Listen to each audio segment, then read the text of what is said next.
کہ قومیں تباہ کیسے ہوتی ہیں۔ قوموں کی تباہی کا سب سے پہلا سبب ہوتا ہے سیلفش۔ جب قوم خود غرض ہو جائے تو وہ قوم تباہ ہو جاتی ہے۔ ہر چیز کے اندر آدمی اپنا منفعت، اپنا فائدہ دیکھے، اپنا منافع دیکھے، وہ قوم تباہ ہو جاتی ہے۔ اور ایسی قوم کو اللہ سکون کی دولت بھی نہیں عطا فرماتا۔ میں آپ کو ایک ایگزامپل کے ذریعے سمجھاؤں۔ مثال کے طور پر آپ کے گھر کے اندر بہترین ڈش تیار ہے، آپ ہوٹل میں جا کر کے اچھی طریقے سے بہترین کھانا کھا سکتے ہیں، آپ کے سامنے ڈش تیار ہو کر کے پڑی ہوئی ہے، اور آپ کے پاس اتنا بیلنس بھی ہے اور اتنی کیپیسٹی بھی ہے کہ آپ خود اس کو دینے کے بعد کسی غریب کو آپ ویسی ڈش یا اس سے بہتر ڈش کھا سکتے ہیں۔ ایسے میں آپ کے دروازے پر کوئی شخص آیا اور اس نے بھوک کی شکایت کی، آپ کو بھی بھوک لگی تھی، دروازے پر مانگنے والا آیا، اسے بھی بھوک لگی تھی، آپ پھر سے خرید سکتے ہیں، بنوا سکتے ہیں۔ آنے والا غریب نہ خرید سکتا ہے نہ بنوا سکتا ہے۔ آپ نے اپنے قریب کا کھانا اٹھایا اور اٹھا کر کے اس غریب کے سامنے رکھ دیا اور کہا تم کھا لو۔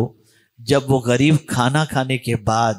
آپ کو دعائیں دے گا نا، اللہ آپ کی روزی میں برکت دے، آپ کی اولاد کو تندرست رکھے، آپ کی تمنائیں پوری کرے، تو اس وقت آپ فیل کریں گے کہ کھا کر کے جتنا سکون نہیں ملا اتنا کھلا کر کے سکون ملا ہے۔ اسلام سیلفش کا مذہب نہیں ہے، اسلام سیکریفائس کا مذہب ہے۔ پیغمبر رحمت صلی اللہ علیہ وسلم نے پہلے قربانی دی، اپنی قوم کے لیے نیند کی قربانی دی، اپنی قوم کے لیے آرام کی قربانی دی، اپنی قوم کے لیے سفر کی صعوبتیں برداشت کی، اپنی قوم کے لیے پتھروں کے زخم برداشت کیے، اپنی قوم کے لیے کانٹوں کے راستے پر چلے، اپنی قوم کے لیے ہزارہ مصائب کو رسول اعظم صلی اللہ علیہ وسلم نے برداشت کیے، اور اس کے بعد پیغمبر رحمت صلی اللہ علیہ وسلم کے بارے میں جب دنیا نے یہ محسوس کر لیا کہ یہ بے غرض ہیں، یہاں تک کہ نبی ہو کر اللہ کے رسول صلی اللہ علیہ وسلم نے اپنی قوم سے خطاب فرمایا، انسانوں سے خطاب فرمایا، قل لا اسألکم علیہ اجرا الا المودۃ فی القربى،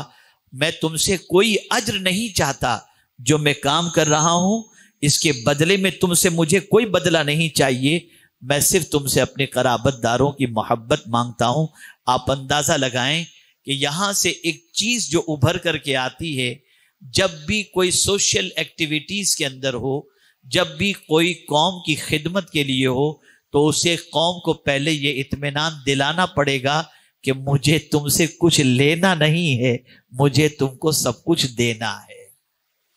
یہ ایک بنیادی چیز ہے۔